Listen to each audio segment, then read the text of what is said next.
Welcome to Your Hero Academia by Fangirl48 on AO3. Chapter 7. Let's Talk. Izuku had been acting strange lately. Toshinori's self-proclaimed uncle hadn't been acting like himself since waking up after the exams. The boy had been weirdly distant towards Toshinori. At first, the blonde had just thought it was because Izuku was nervous about the upcoming school year. Learning privately from Nezu and hanging out with this year's big three was different than actually attending classes, not to mention teaching them. Toshinori was nervous himself about the students respecting him as an educator rather than the number one hero. Izuku, on the other hand, would have to worry more about the students listening to him because he was the same age they were. And if that wasn't enough, last night, Izuku mentioned moving into the dorms early and help set up the open house. At first, Toshinori had let it go. Izuku was always trying to help someone, but later, the more he thought about it, the more clear it became that something was off. Holding the takeout containers, handled a little tighter, Toshinori waited patiently for the elevator. Ever since Midoriya's visit to Might Tower, the other office workers had started fussing over Toshinori. People once whispered if he could even do his job as All Might's secretary. Now they whispered how cool and professional Toshinori had been handling the ex-sidekick of the number one hero. So, asking one of the office ladies what the best place to get cuts done was, before long, Toshinori was swarmed by a group of women, all offering up the same name.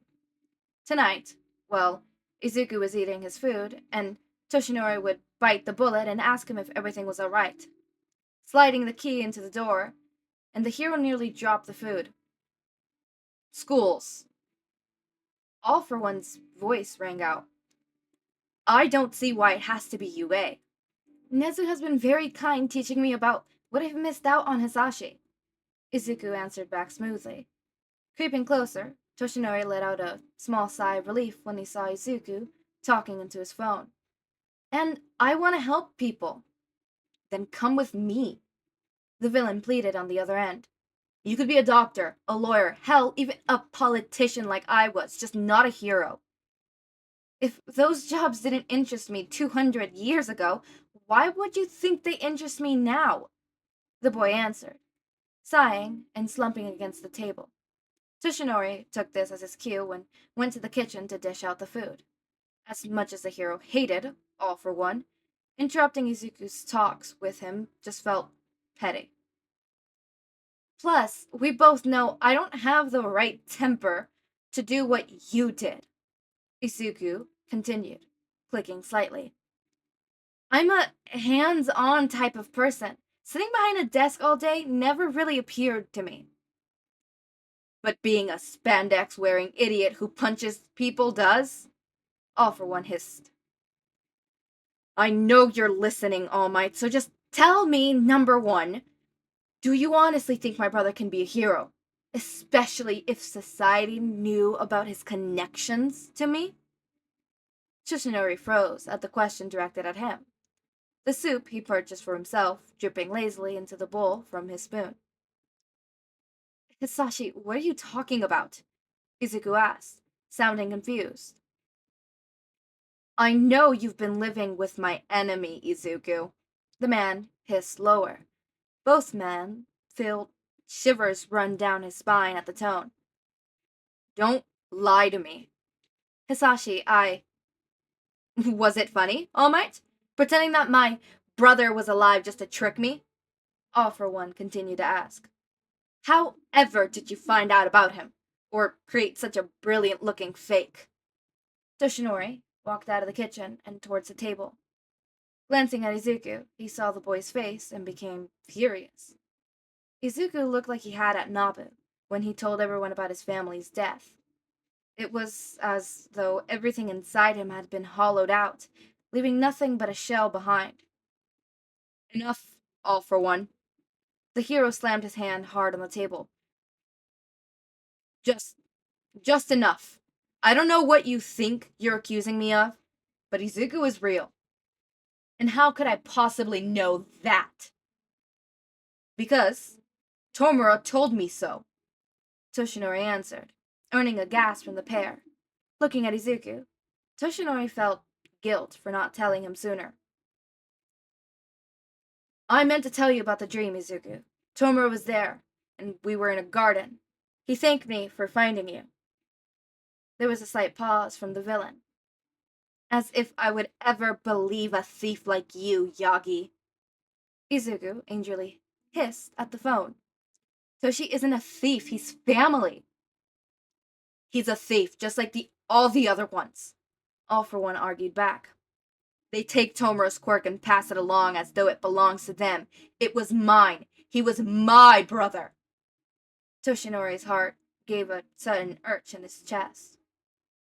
He was my brother too, Izuku yelled, rising to his feet.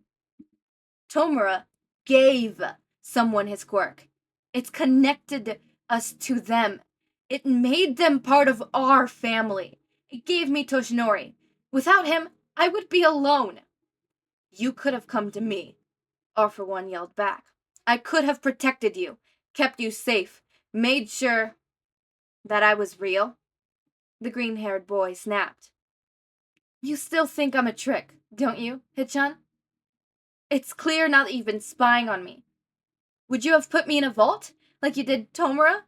Try to figure out like those puzzles you did when you were a kid? Toshinori winced, feeling like this was going to start to get out of hand. The world isn't safe, All for One answered. In emotion, Toshinori never heard from the man before seeing into his world. Fear. It never was. Maybe the vault was a bad idea in the long run, but I have to keep Tomura safe. You weren't there. You didn't see how bad things got. That's why I have to do this, Izuku answered, all the tension in his body melting away. Because I wasn't there. We lost Inko. We lost Mercuro. We lost our home. The place with so many wonderful memories was ripped away from us.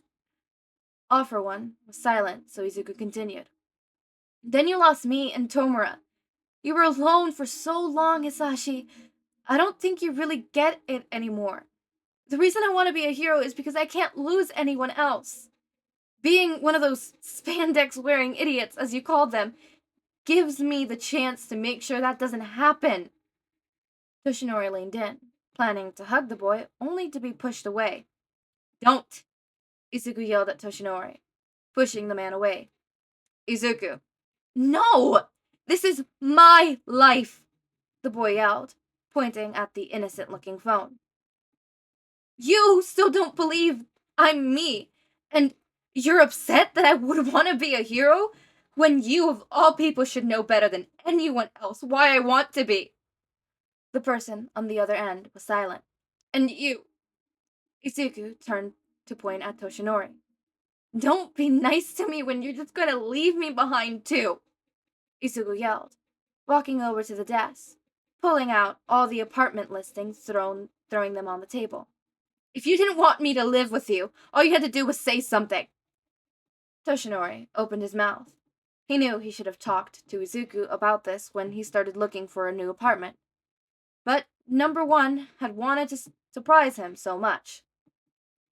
Well, guess what? I'm leaving instead. I'll live in one of those completed dorm rooms, or Nezus. As for you, Hisashi, call me when you pull your head out of your ass, or don't call me at all. Grabbing his jacket, Izuku stormed out, slamming the door before Toshinori could stop him.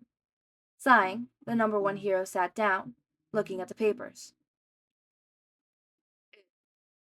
It really is him, isn't it? A small, hopeful voice asked over the speakers. This isn't a trick, is it, All Might? Or a ploy? That's really my Izuku. He'd finally come back to me. Yes, All for One. The hero nodded. How? Toshinori opened his mouth and began telling his greatest enemy everything. All for One listened to the hero's story from start to finish, dug his fingernails into the chair arms, where All Might explained that he was the one who asked Izuku not to tell him that the current 1-for-1 user had taken him in. He did so because He worried about how the villain would take the news. It was strange. For some reason, it felt like All for One was sitting across the table from Toshinori. The hero always thought one of them would be captured or dying before they had an actual conversation. When Toshinori was done, the villain was quiet, far quieter than he thought possible. At first, the blonde thought that the phone's battery had run out and got the charging cable. 3 times, All for One finally spoke. Izuku has come back into my life 3 times. Toshinori looked confused as he plugged the phone in just to be safe. What do you mean? A slight bitter laugh came from All for One. A few years after Tomura passed away, I was contacted by someone claiming to be Izuku. The villain answered. They spoke of being in prison after the bombing and had finally broken out and wanted to come home. I was so overjoyed that I ran straight into a trap. And since I didn't have as many healing or longevity quirks, I nearly died. Toshinori rested the urge to snort in disbelief. The next time was during who you would call the third period, with All for One. No. Hisashi Shigaraki continued. Toshinori didn't know the man well, but he could almost picture him curling up on a chair, despite his colossal frame, hugging one knee like Izuku did. We were both contacted at that time and lured into a small island. We fought, never noticing the small army that had gathered to kill us. I understand you, Toshinori spoke, sitting on the opposite side of the table from the phone. But why did Third do it?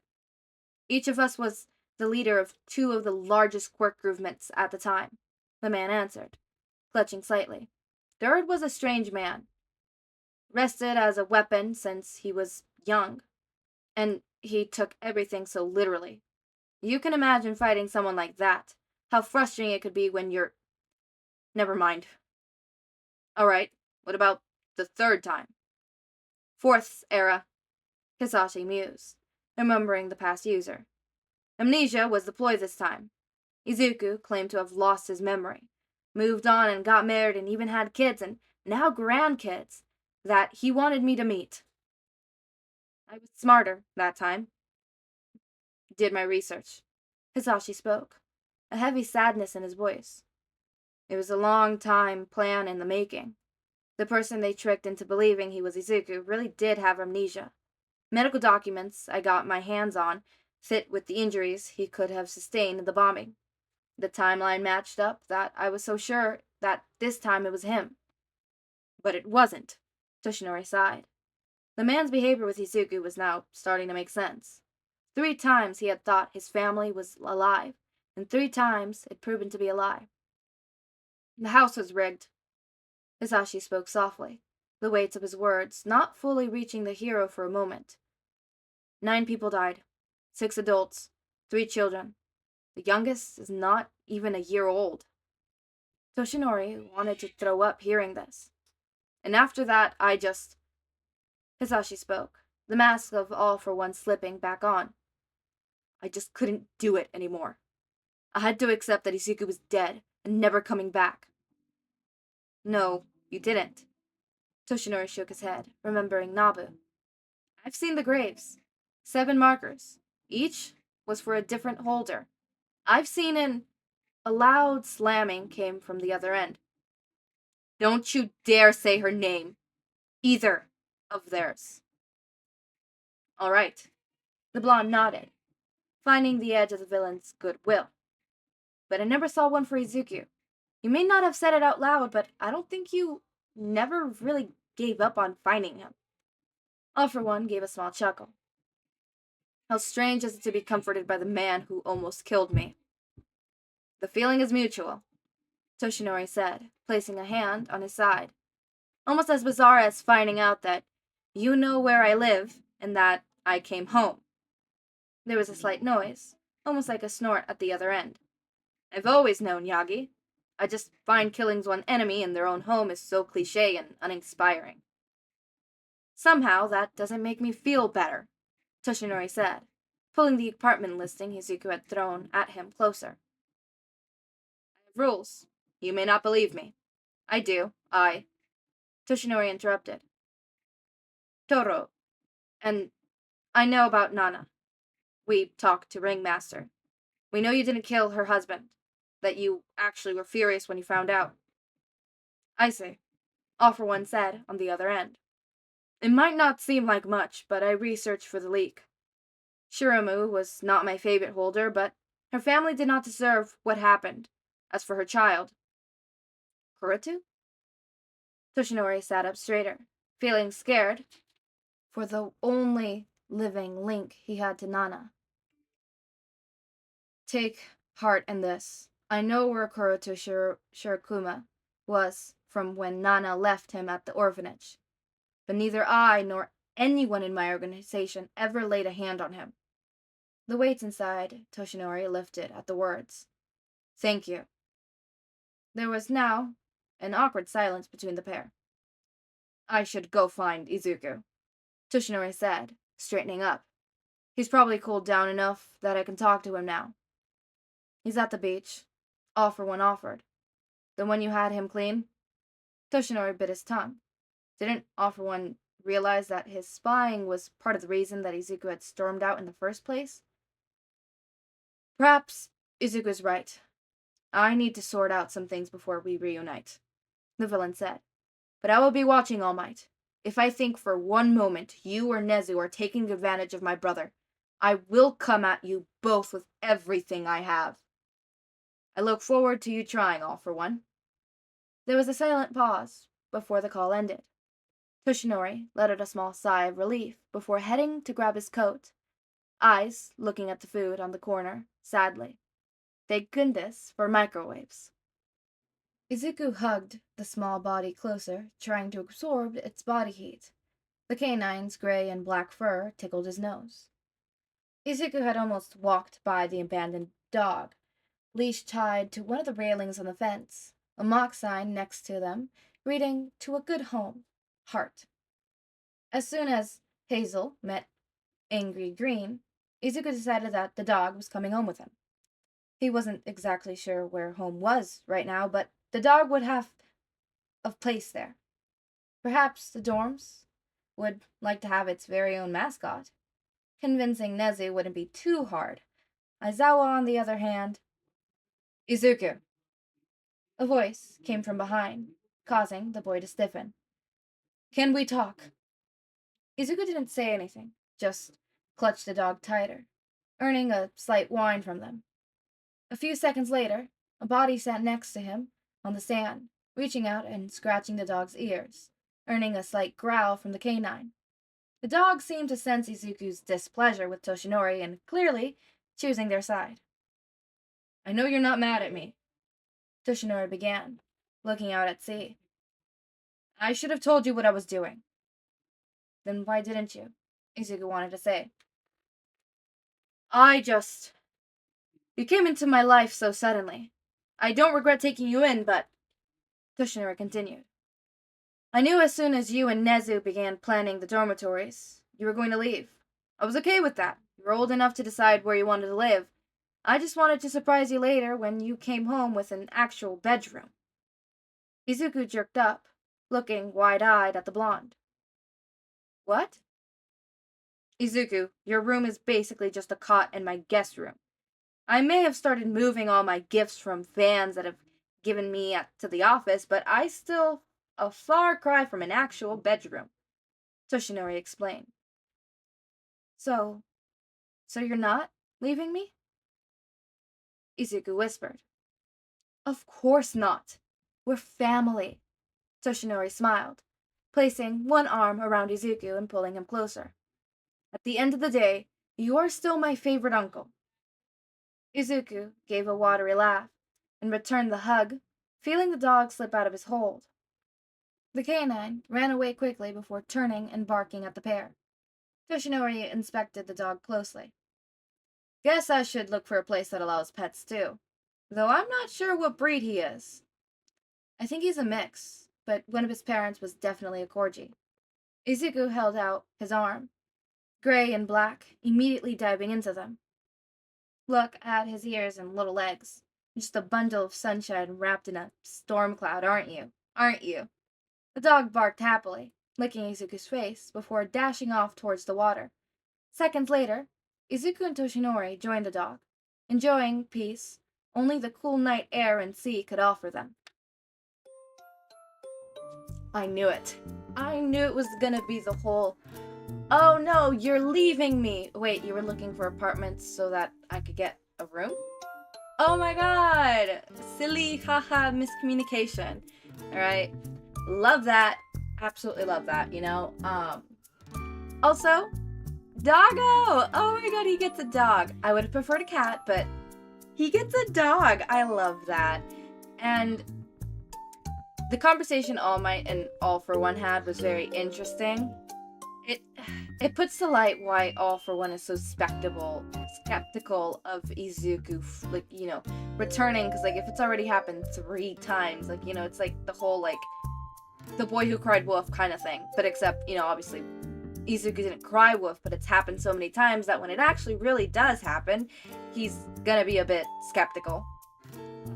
But yeah, as always, my raindrops, make sure to eat, sleep, drink water, take your meds, have a wonderful day or night. Join our community Discord server, link is in the description. Subscribe to see more of my content, and thank you so much for watching.